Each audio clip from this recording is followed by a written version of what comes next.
Hello friends, परत एकदा स्वागत आहे तुमचं आपल्या शिव लर्निंग क्लासेस या यूट्यूब चॅनलमध्ये. आपण अंकगणिती श्रेणी यामधील 3 गुणांचे प्रश्न पाहणार आहोत. बघा पहिला प्रश्न काय दिलेला आहे. अमित दर महिन्याला ठराविक पद्धतीने रकमेची बचत करतो. पहिल्या महिन्यात ₹200, दुसऱ्या महिन्यात ₹250, तिसऱ्या महिन्यात ₹300 याप्रमाणे बचत करतो. तर 17 महिन्यात त्याची एकूण किती बचत होईल? आता बघा, हा खूप महत्त्वाचा प्रश्न आहे. मार्च 2019 मध्ये हा विचारला गेलेला होता. बघा, लास्टचे तुम्ही मागचे व्हिडिओ पाहिले असतील तर मागच्या व्हिडिओमध्ये अशाच पद्धतीचे आपण 2 ते 4 एक्झाम्पल, मागचे 2 ते 4 व्हिडिओ अशाच पद्धतीच्या एक्झाम्पलवर झालं होतं. सेम त्याच पद्धतीने गिवन डेटा लिहून घ्यायचा, त्यानंतर फॉर्म्युला यूज करायचा. सगळं ऑलरेडी बघा एक्झाम्पलमध्ये ऑलरेडी सगळं दिलेलं आहे. अगोदर दिलेल्या गोष्टी लिहून घेऊ, त्यानंतर फॉर्म्युला यूज करून त्या व्हॅल्यू फक्त त्या फॉर्म्युल्यामध्ये पुट करायच्या आहेत. खूप सोपं आहे. 3 पैकी 3 मार्क इथं मिळू शकतात. लक्ष द्या. बघा काय दिले. आम्ही दर महिन्याला ठराविक पद्धतीने रकमेची बचत करतो. पहिल्या महिन्यात, मग पहिला महिना, दुसरा महिना म्हणून आपण लिहिताना काय लिहिणार? दरमहा होणारी बचत, होणारी बचत. पहिल्या महिन्यात किती आहे? ₹200. 200. दुसऱ्या महिन्यात काय आहे? 250. आणि तिसऱ्या महिन्यात 300. बरोबर. अशी काय करतोय तो? बचत करतोय. आपण ती लिहून घेतली. त्यानंतर पहा, त्याने मग ही काय आहे म्हणून खाली लिहून घ्या. ही एक अंकगणिती श्रेणी आहे. ही अंकगणिती श्रेणी आहे. राईट, श्रेणी आहे. त्यानंतर बघा पुढे काय दिलंय. तर 17 महिन्यात त्याची एकूण किती बचत होईल? 17 म्हणजेच काय? n. बरोबर. n किती आहे? 17. राईट. मग ही जर एक अंकगणिती श्रेणी आहे, मग यावरून आपल्याला कोणत्या कोणत्या व्हॅल्यू मिळू शकतात? बघा कोणती व्हॅल्यू मिळू शकते इथं?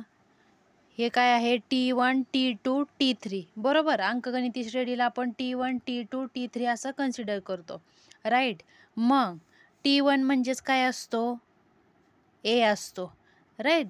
मग तो किती आहे? 200. बरोबर. दिलेल्या माहितीवरूनच आपण सगळ्या व्हॅल्यू लिहित आहोत. बघा, हा A ची व्हॅल्यू मिळाली. मग ह्याच्यावरून आपल्याला काय काढता येईल? D पण मिळेल. राईट. D कसा काढला जातो? T2 minus T1. आता T2 काय आहे? 250. 250 मायनस T1 काय आहे? 200. किती येणार? 50. म्हणजेच D काय आला? 50. बघा तो कॉन्स्टंट आहे का? मग त्यावरून बघा T3 मायनस T2 करा. 300 वजा 250 किती येतात? 50. मग हा कॉन्स्टंट आहे, म्हणजेच D आपण 50 कन्सिडर करू शकतो. राईट. मग आपल्याला काय काय मिळालं बघा? n मिळाला, A मिळाला, D मिळाला. आता कोणता फॉर्म्युला यूज करणार? SNचा फॉर्म्युला यूज करणार.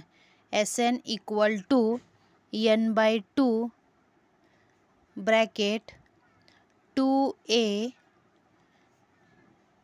Plus n-1 multiply by 2 bracket complete. आता बघा ज्या व्हॅल्यू आहेत त्या व्हॅल्यू पुट करा. S17 इक्वल टू n किती आहे? 17. बरोबर. 17/2 ब्रॅकेटमध्ये व्हॅल्यू पुट करा. 2 इंटू A किती आहे बघा? A किती आहे? 200 प्लस n किती आहे? 17 वजा 1 गुणिले D किती आहे बघा? D 50. बरोबर. फक्त दिलेल्या माहितीवरून आपण व्हॅल्यू पुट करत आहोत. बघा इथंपर्यंत आलो आपण. दिलेले फक्त माहितीवरून व्हॅल्यू एकदम ॲक्युरेट पुट करायच्या. त्यानंतर आता हे पूर्ण आपल्याला सॉल्व करावं लागेल. कॅल्क्युलेशनमध्ये बऱ्याच जणांचं इथंपर्यंत मुलं करतात, त्यानंतर कॅल्क्युलेशनमध्ये थोडंसं चुकतं आणि आपल्या इथं मार्क जातात. कॅल्क्युलेशन नीट काळजीपूर्वक करायचं. बघा आता 17ने ह्या 2ला भाग जात नाही. आपण आहे असं ठेवू. त्यानंतर आतलं कॅल्क्युलेशन करून घ्या. 200 गुणिले 2 स्टेप बाय स्टेप करू आपण. 2 गुणिले 2 जर त्याच्यानंतर 2 शून्य असतील तर 2 शून्य आहे असं लिहून घ्या. 2 गुणिले 2 4 बरोबर. आता 17 वजा 1 किती येतं आहे? 17 वजा 1 16 बरोबर. 16 येईल राईट. 16 गुणिले 50 किती येईल? आता हा शून्य आहे असं मी लिहून घेतला. मग 16 गुणिले 5 किती येईल? 16 पंचे 80. का तर त्याच्या मागे ना एकक स्थानी शून्य आहे, एकक स्थानचा शून्य आहे. असा पटकन कॅल्क्युलेशन करण्यासाठी काही छोट्या ट्रिक्स असतात मल्टिप्लिकेशनच्या, त्या पण तुम्ही फॉलो करा. बघा मी काय केलं, 16 गुणिले 50. आता हे मोठं स्टेप बाय स्टेप करत बसणार का कॅल्क्युलेशन तुम्ही? मग हा एकक स्थानी शून्य आहे म्हणून मी शून्य हा इथं लिहून घेतला. मग आता 16चा पाढा जर तुमचा पाठ असेल तर डायरेक्ट तुम्हाला येईल 16 पंचे 80 बरोबर आलं. 16 म्हणजे 17 वजा 1 16 आले. 16 गुणिले 50 किती येतं आहे? 800 राईट. त्यानंतर परत आहे असं 17 भागिले 2 ठेवूयात. मग 400 अधिक 800 किती येतं आहे? हा गुणिले आहे बरोबर. 400 8 आणि 4 12 आणि हे 2 शून्य आहे असे बरोबर. आता हा 2 म्हणजे भागाकाराच्या स्थानी आहे, म्हणजे याने 2ने आपल्याला बघा 2ने आपण 1200ला भाग देऊ शकतो का तर ही पूर्ण संख्या आहे.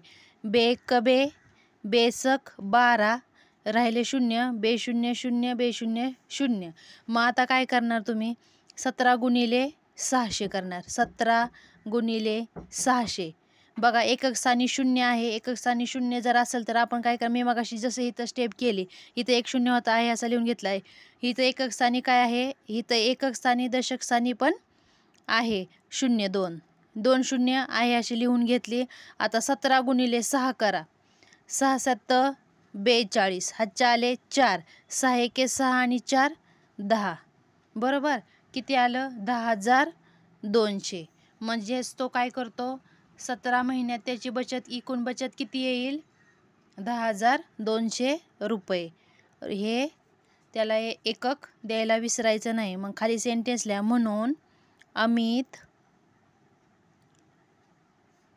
17 महिन्यात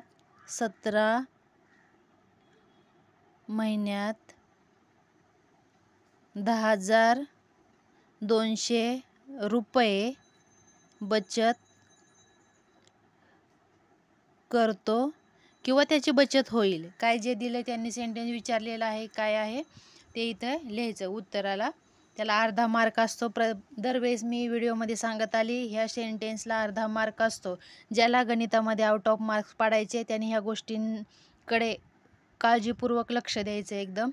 हे सेंटेन्स लिहायला विसरायचं नाही. आणि हे एकक म्हणजे युनिट जे असतं ते एक्झाम्पलमध्ये कोणतं युनिट काय दिलेलं आहे त्याच्यावरून पण इथं हे युनिट म्हणजेच एकक जे असतं रुपये असेल पैसे असेल काय असेल वॉटेवर काहीही दिलं जातं तर ते द्यायला विसरायचं नाही. इथं ह्याला पण जे एक्झामिनर असतो त्याकडे लक्ष देतो किती लिहिले. मग नुसतं 10,200 लिहिणं योग्य आहे का नाही. 10,200 रुपये तो बचत करतो. अशा पद्धतीने हे सेंटेन्स लिहायचं. तर चला आजचा आपला व्हिडिओ खूप मोठा होईल. नेक्स्ट एक्झाम्पल आपण नेक्स्ट व्हिडिओमध्ये पाहूयात. तर आजचं हे एक्झाम्पल जर कुणाला समजलं नसेल तर कमेंटद्वारे नक्की कळवा. आपला व्हिडिओ कसा वाटला तेही कळवा. आणि आपल्या व्हिडिओला लाईक करा, शेअर करा आणि आपल्या चॅनलला सबस्क्राईब करायला विसरू नका. नेक्स्ट एक्झाम्पल आपण उद्याच्या व्हिडिओमध्ये पाहूयात. थँक्यू.